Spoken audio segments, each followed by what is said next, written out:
Okay, good afternoon, everyone here. We are here today in response to the death of Mr. Edward Henry. Mr. Henry was arrested by Omaha Police and transported to Douglas County Corrections on Tuesday, 6/17/2025. Mr. Henry died about 8 hours later while in jail custody. My condolences to the family of Mr. Henry. With me today is Mayor John Ewing, City Council Member Lavanya Goodwin, and to my right are two of my top commanders. There are citizen videos of the arrest of Mr. Henry that have caused community concern and confusion on two fronts.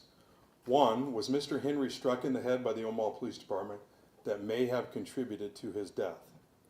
And two, why were so many officers on top of Mr. Henry that his breathing was possibly impaired, contributing to his death. We're going to show a presentation that includes Omaha Police body-worn camera, cruiser camera footage to clarify the actions of the Omaha Police Department. There was body-worn camera video from the onset of Omaha Police Department's encounter with Mr. Henry, all the way to the transfer of custody to the Douglas County Corrections. Therefore, we have a full accounting of Omaha Police involvement. The order of this press conference will be as follows. One, we will show the video presentation, which is about 12.5 minutes long. Once that presentation is over, I will have a statement. I will turn it over to the mayor. The mayor will have a statement. And at that point, the mayor and I will be available for question and answer. And then following that, we will close. So at this point in time, we're going to dim the lights and turn your attention, your cameras, to the TV screen for the presentation.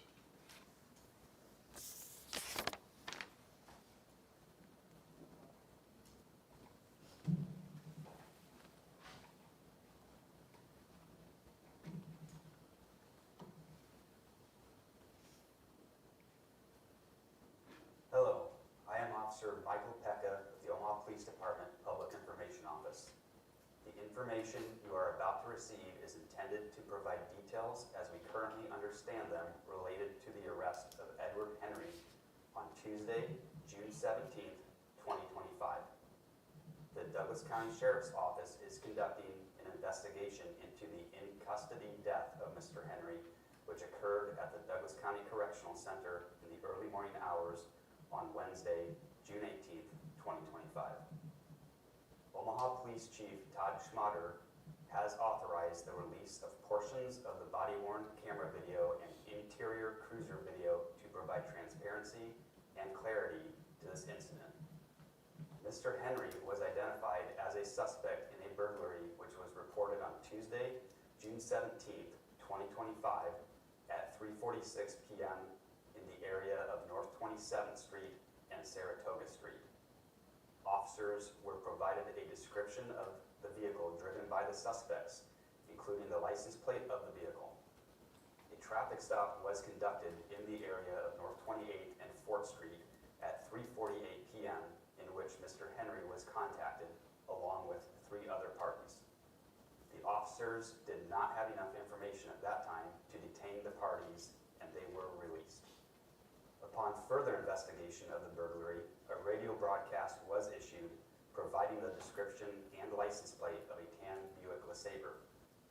Due to the felony nature of the investigation, a high-risk traffic stop was conducted in the area of North 33rd Street and Paxton Boulevard. The first still photo shows officers on scene, one of which used a catch pole to secure a pit bull, which was located in the suspect vehicle. The next video is from the interior camera of the transport cruiser and shows Mr. Henry in the back of a police cruiser. Officers removed Mr. Henry from the cruiser in order to place him in the handcuffs of the officer who would transport him to Douglas County Corrections. This video will show Mr. Henry become agitated and resist the officers attempting to transfer the handcuffs. Officers give Mr. Henry multiple verbal commands to get down on the ground. Mr. Henry did not comply with the commands and was placed on the ground.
want you to adjust this one.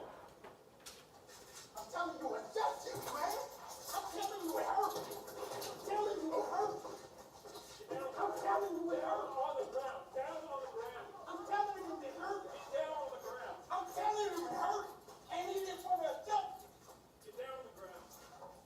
Bro, I was telling him he didn't want to adjust. Bro, he didn't want to adjust. Get down on the ground. Where's this dude at? Down on the ground. Man, I told him it was hurting. He didn't want to adjust it. Get down on the ground.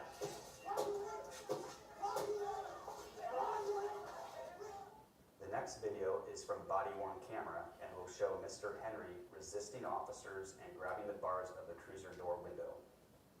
In an effort to get Mr. Henry to release his right hand from the bars, an officer utilized closed fist strikes to Mr. Henry's right forearm area, which were effective. Mr. Henry released his grips on the bars and was placed on the ground. Once on the ground, Mr. Henry continues to resist, but later complies and is handcuffed.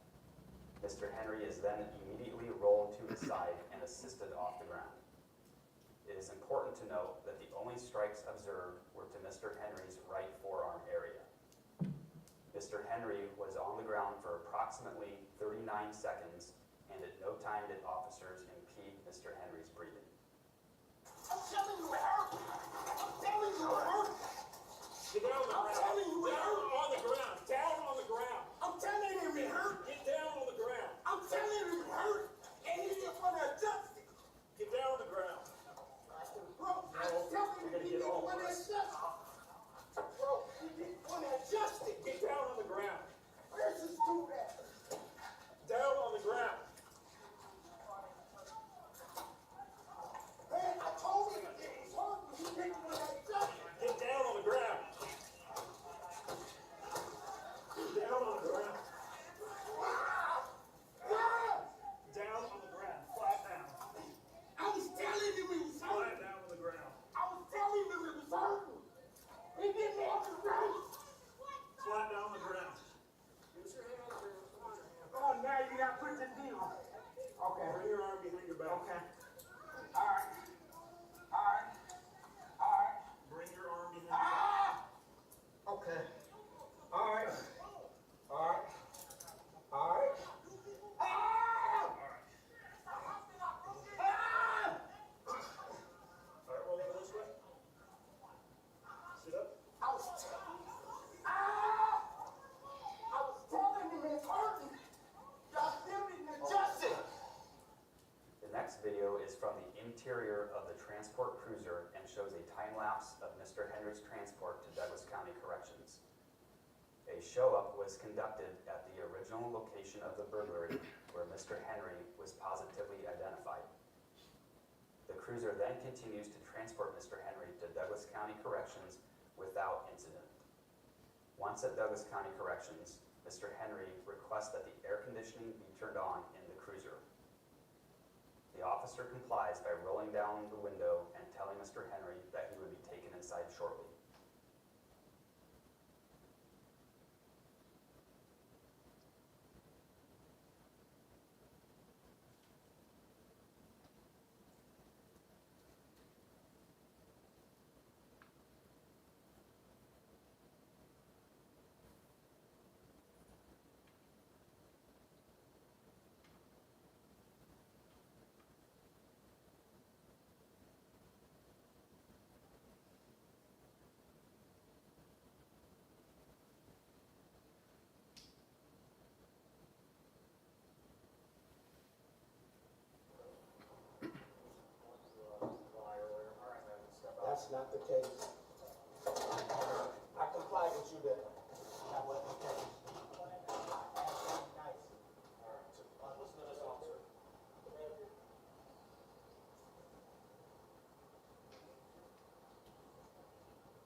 motion.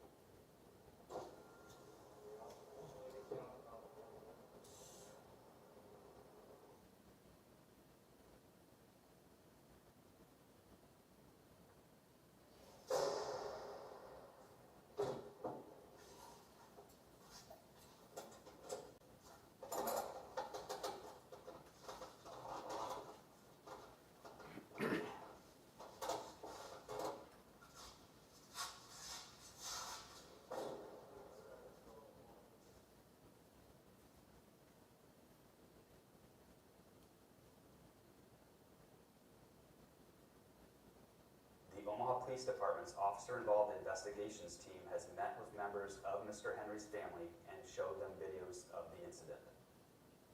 This incident is the subject of an in-custody death investigation being conducted by the Douglas County Sheriff's Office. The Omaha Police Department's officer-involved investigations team has briefed the Douglas County Attorney's Office regarding the Omaha Police Department's involvement in this incident. Per Nebraska state statute, a grand jury will be convened to review this incident. The standard prescribed manner to release BWC footage from an incident is after the grand jury has concluded their proceedings. However, Chief Schmatter has authorized the release of these videos under an emergency exception to provide clarity and transparency to other videos taken by the public at an angle which do not capture the essence of what occurred during the incident. The Omaha Police Department extends its deepest condolences to the family of Mr. Henry.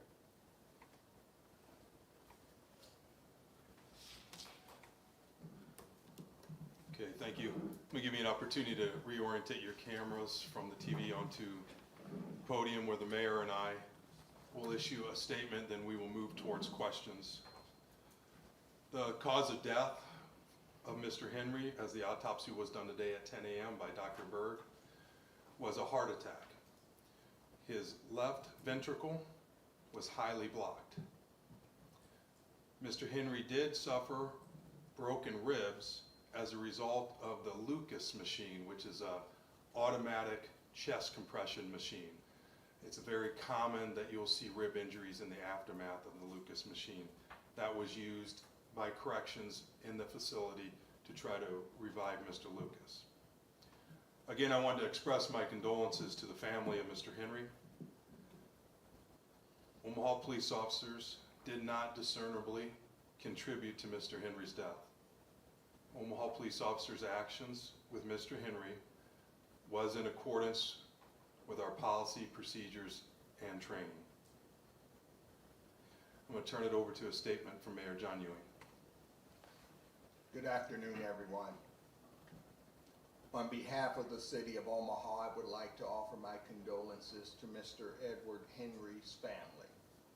It is never easy to lose a loved one, and so we appreciate the pain that they might be in today. The death of a suspect in custody understandably raises questions, especially for our Black community, given what Justice Department statistics show across the country when it comes to in-custody deaths, and also the fact that today is Juneteenth. Our commitment to transparency is why we are here today. In discussions with Chief Schmaderer and Chief of Staff Thomas Warren, we decided that it was imperative that we share the information that we had so that the public could be made aware of what the actual circumstances were, considering the videos that were out were showing the back of the incident, and it appeared that a number of officers were on top of Mr. Henry. As part of my due diligence, I have spoken to Chief Schmaderer on a number of occasions. I also requested the body-worn camera video so that I could see that video as we were reviewing this incident.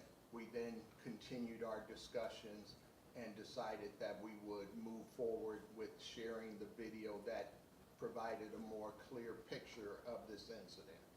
We also, in discussions, decided it was important that we share the video and have conversations with Mr. Henry's family so that they could have the additional information and the peace that comes with knowing what happened.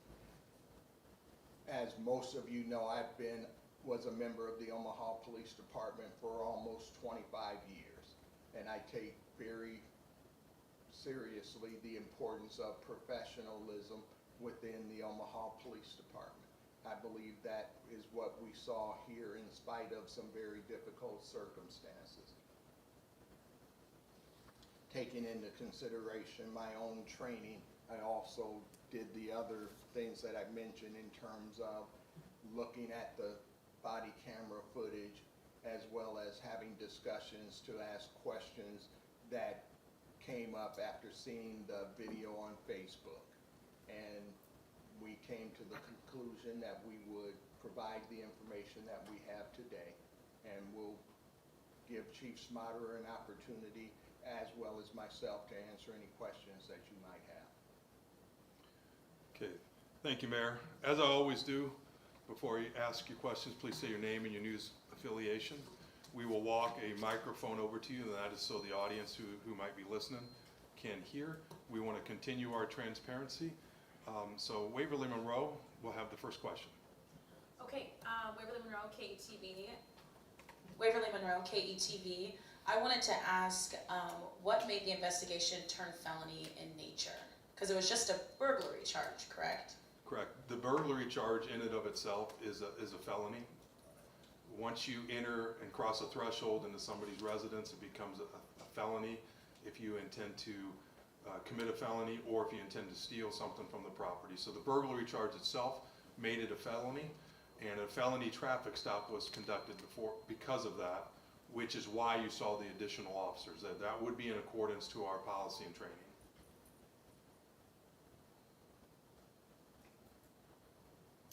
We can go to WWT if you have a reporter here. Yeah. Hi, Philip Stockman, WWT. Chief, just there was a mention of transferring of handcuffs. Is that something that typically happens, or just can you give me a little background as to why the handcuffs were transferred? The transfer of the handcuffs is the officer that originally applied the handcuffs was not going to be the transporting officer.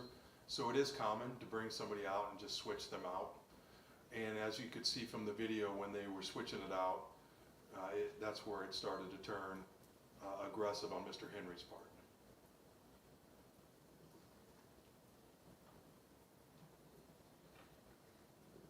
Molly Hudson, KMTV.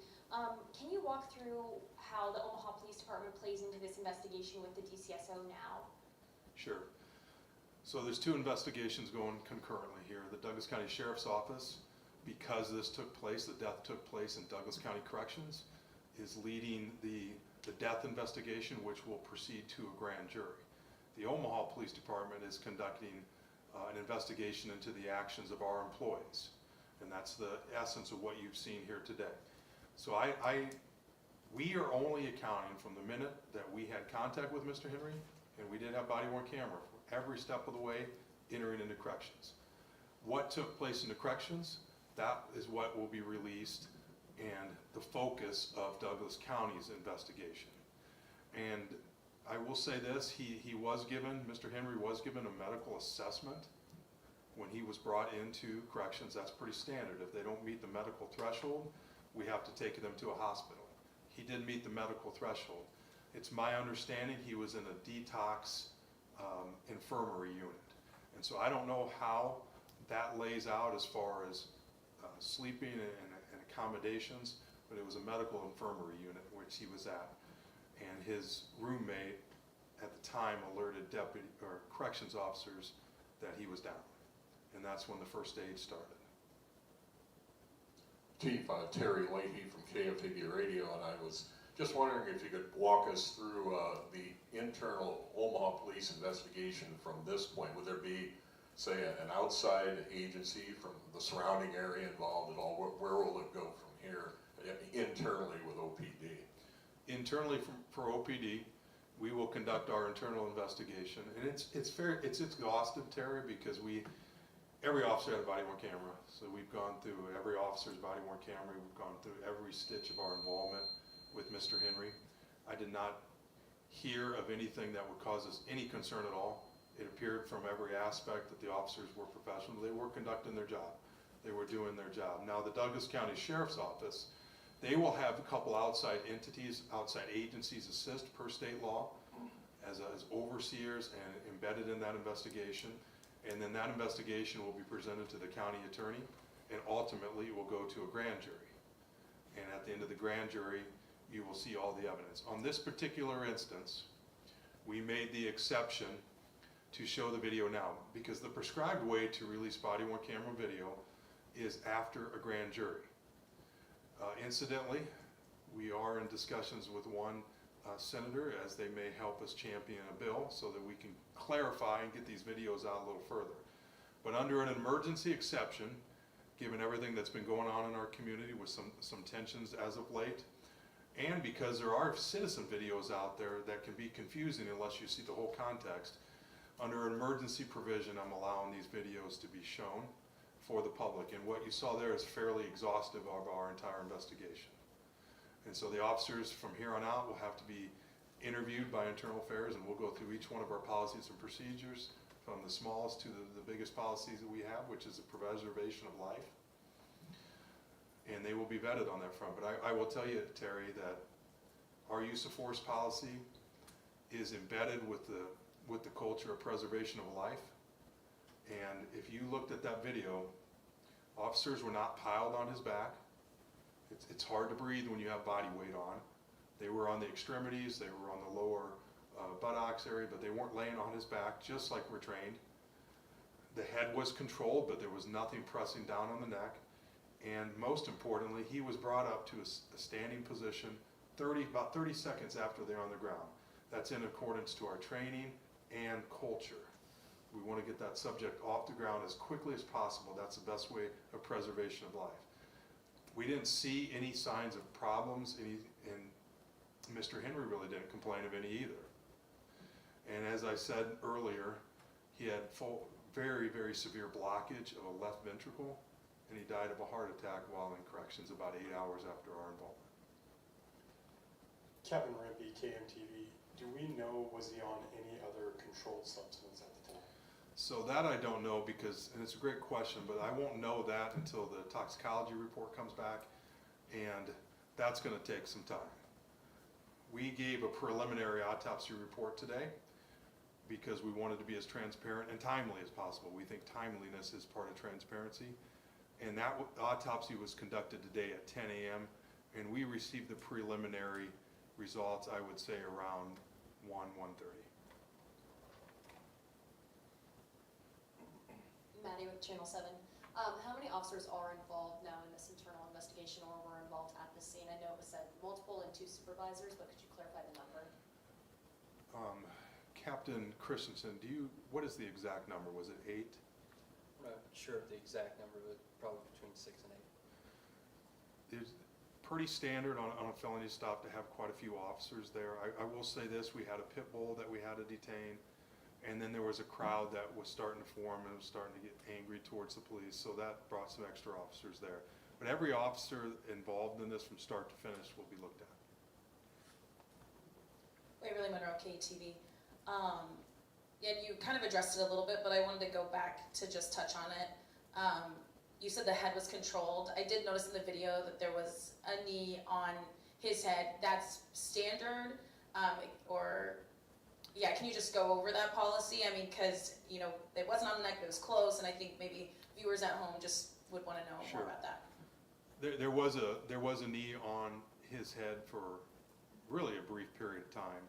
And that was to control his head. When you can control the head, you control the body. It's the neck area that we're concerned about. It's the back area from something we call positional asphyxia. That's when body weight is on top of you and makes your lungs hard to contract and exhale, and it's hard to breathe that way. So what we're really concerned of is the body weight on the back to that, because that would impede breathing, and then any neck restraints. There was nothing about that knee briefly on the head that impeded any breathing or it caused any harm or damage to Mr. Henry at all. And you heard Mr. Henry talking the whole way through that incident. And keep in mind, Waverly, you know, Mr. Henry did not make it easy for the officers on that occasion either. And that kind of leads me into my next question, Waverly with KTV again. How often do encounters like this happen where they turn into a felony stop and there's kind of a chaotic situation where you have to get someone under control? They happen more than you think. The Omaha police officers will probably answer close to 300,000 911 calls a year. Probably have well over 1 million citizen contacts a year. They make hundreds, probably close to 100,000 arrests a year. And so you do have these moments. And when you have these moments, you hearken back to the training that the officers go through. And I think what you see on this particular presentation, the demeanor of their officers were very calm. They were professional. You could tell they had been through this before. They could tell they had numbers. They knew they had the advantage. And that's why they took him to the ground in the manner that they did, because they had the numbers. They didn't have to go to any secondary weapons like a taser or OC spray, or escalate it with any strikes. They orderly took him to the ground from what I could tell from that particular video.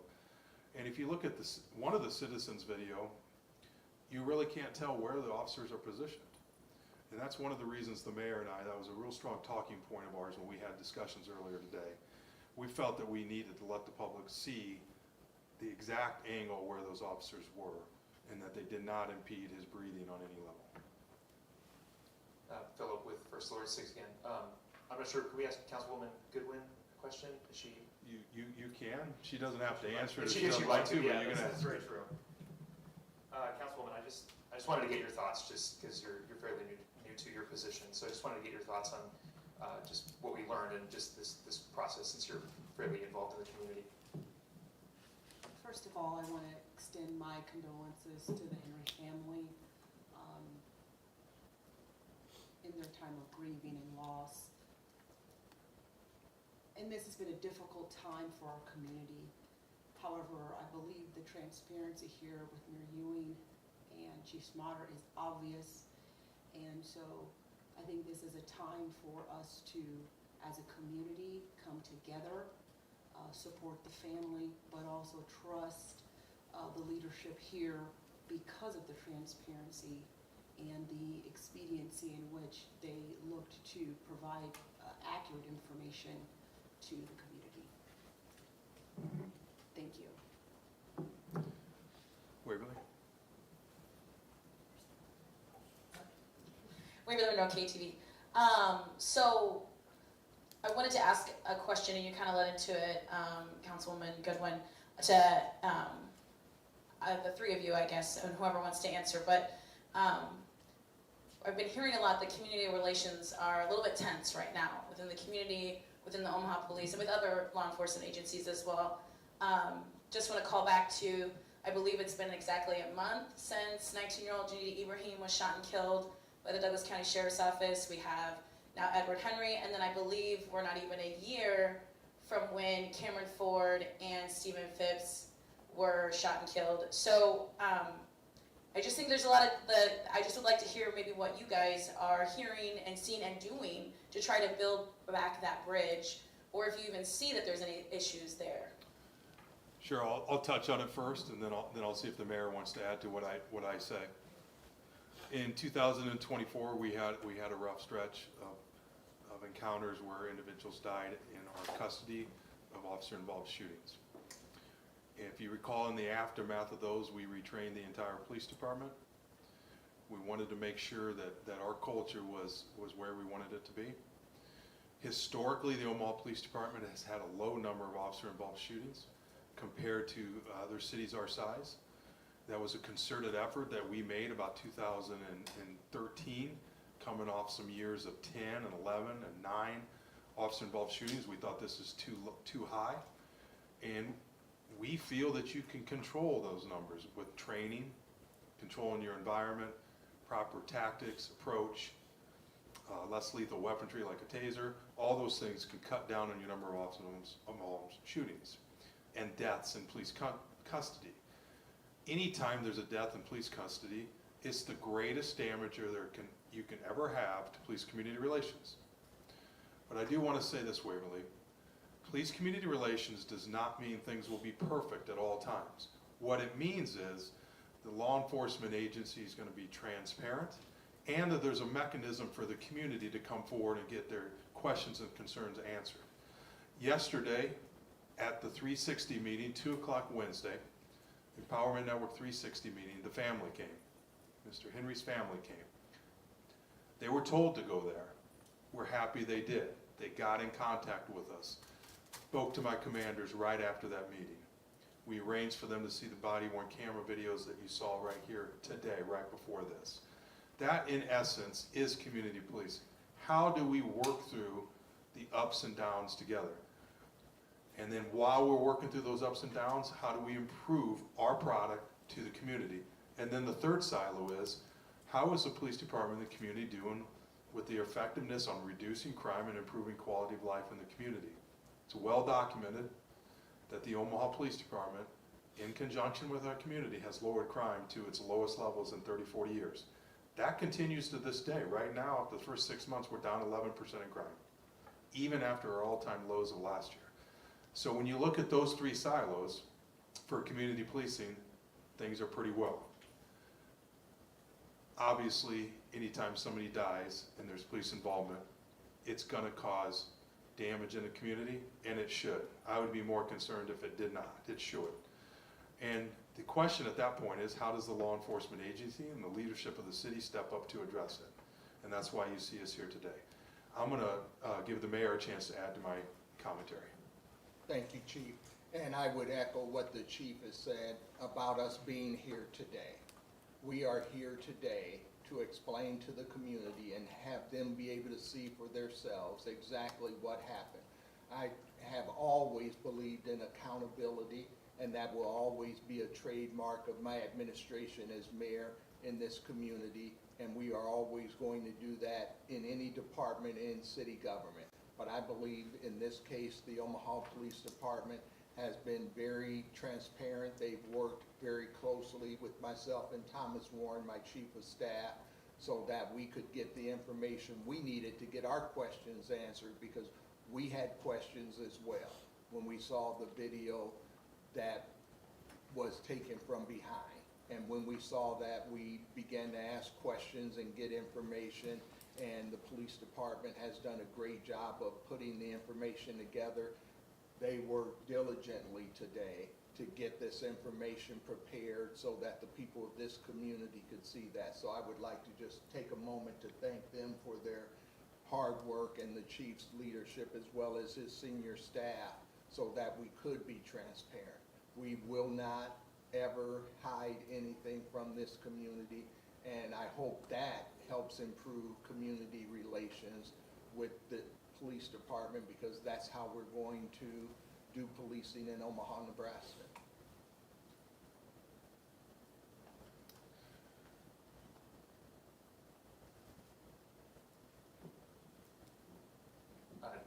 Chief, I know that obviously OPD is not involved in the death of Mr. Henry, but I'm just curious, does this mean any further training? I mean, does this any procedural things? I mean, just anything there for you guys going forward? You see a little bit of a change here already, where we used an emergency exception to show the body-worn camera video. I am serious about working with the senator. I've had some preliminary discussions with one, and let's get some legislation to make this more clear as to when the body-worn camera videos can be released. That's an issue of clarity that goes towards transparency, that goes towards public trust, and quite frankly, it's better for us, it's better for me, and it's better for the community. And so I want to see what we can do to get that clarified. As far as retraining goes, I think what you saw on that presentation was our training enacted in full effect and worked to precision. It is unfortunate that the blockage of Mr. Henry's heart gave out 8 hours after contact with the Omaha Police Department. I do sympathize with the family. They were great. It's always painful to hear about what they go through in the aftermath of something like this, and that can never be taken lightly. But in short, the Omaha Police Department did not have a discernible role in his death, and it was important for the public to know that. Okay, we're going to close at this point. Police and community relations is something that's been a hallmark of the Omaha Police Department. It's helped us lower crime to levels that have been very impressive across this country. A lot of agencies will come here to learn how we do things. There's a 500,000 population. We have a lot of officers here. There's going to be times where things happen. Judge us on how we correct our mistakes. Judge us on our transparency. Judge us on how we get back to the table and work with the community, please, because that is our intent. Thank you very much to the media, and hope all of Omaha has a good evening. Thank you. Thank you. Thank you.